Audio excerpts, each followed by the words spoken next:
Filipi pasal 4 ayat yang ke-6. Filipi 4 ayat yang ke-6.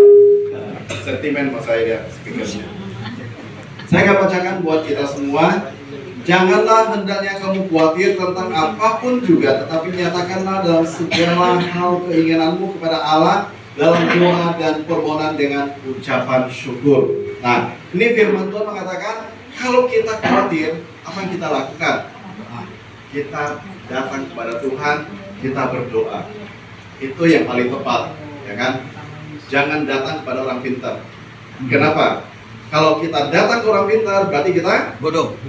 Nah, bukan saya ngomong ya, bagian ngomong ya. Jadi saya nggak dulu ya. Jadi aman, nanti saya pulang aman gitu kan. Jadi kita kalau punya masalah, kita datang kepada Tuhan dengan doa kita. Ya, saya sedikit kesaksian ya. Tahun 2009, ya istri saya hamil anak kami yang ketiga. Tentunya istri saya hamil, bukan saya. Kalau saya hamil, nggak melahirkan begitu doang, ya kan. Jadi waktu itu kami kehidupan ekonomi sangat susah. Kami waktu melahirkan begini, kami hanya punya persiapan melahirkan secara normal. Waktu itu saya tanya di klinik di dekat Pasar Dadap, nggak jauh ya. Sekarang udah nggak ada, udah malu gitu kliniknya. Dia bilang 1,5 juta. Itu tahun 2010 lah, karena anak saya lahir 2010 ya. Karena dia hamil 2009.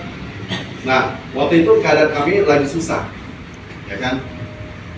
Saya percaya anak saya pertama lahir normal, ya kan? Anak kedua lahir normal. Kalau anak ketiga harusnya pasti normal kan? Apalagi istri saya waktu itu belum umur segini, baru 32 waktu itu. Ya saya percaya 32 masih bisa lah normal kan? Nah, ternyata waktu lahir nggak bisa. Harus disesar. Singkat cerita ya, biar nggak terlalu panjang ceritanya. Nah, saya khawatir nggak? Khawatir pasti. Nah, saya khawatir, saya datang ke mana? Saya tidak mau minta pertolongan dengan saudara saya atau teman-teman saya. Saya datang kepada Tuhan. Saya berdoa, ya kan? Singkat cerita, saya nggak usah doain ya, karena saya doa bisa 2 jam. Kalau saya sebutin nanti 2 jam sih, kan? Jadi singkat cerita, saya berdoa dan Tuhan mendengarkan doa saya. Caranya gimana? Tuhan memakai orang lain, orang teman yang baru kenal dan bukan orang Kristen untuk membantu saya, ya kan? Ternyata waktu sesar, waktu itu saya tanya dokter butuh kurang lebih 7,5 juta. Mulai waktu itu ya, 16 tahun yang lalu ya, sekarang mahal ya, puluhan juta ya. Dulu merupakan BPJS ya, makanya harus bayar. Nah, teman saya bilang gini, "Kit, kamu di mana?" "Lagi di klinik, istri saya mau melahirkan." Saya bilang gitu.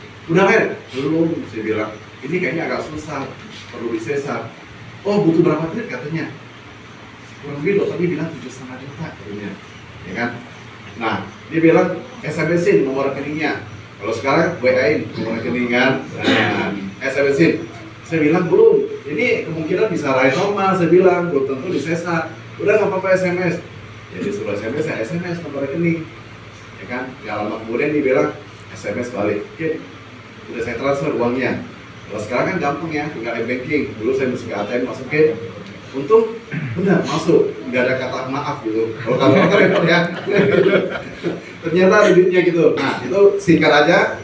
Ternyata waktu saya mengalami kesulitan, mengalami masalah, nggak punya duit, istri mau melahirkan sesar, saya berdoa kepada Tuhan. Kekhawatiran saya bawa kepada Tuhan dan Tuhan mendengarkan doa saya. Tentunya pertolongan Tuhan buat setiap kita berbeda-beda ya. Caranya berbeda-beda. Pertolongan Tuhan terhadap saya bisa berbeda dengan Bapak Ibu sekalian. Karena Tuhan kita kreatif. Yang penting kita datang kepada Tuhan, kita serahkan kepada Tuhan. Tuhan yang berbicara, Tuhan yang beracara, Tuhan yang menolong kita. Kita pasrahkan menurut kehendak Dia. Ya, pertama kalau kita punya kekhawatiran, jangan sampai berdampak negatif, ya kan? Apalagi yang tadi kau bilang, sampai stres, sampai jadi gila, jangan ya. Kita datang pada Tuhan, kita serahkan semua kekhawatiran kita kepada Tuhan. Kan firman Tuhan mengatakan, serahkanlah semua kekhawatiranmu pada Tuhan, maka Tuhan akan bertindak. Amin. Amin. Percaya kita ya, kita imanin bahwa Tuhan pasti menolong kita kalau kita serahkan kepada Tuhan.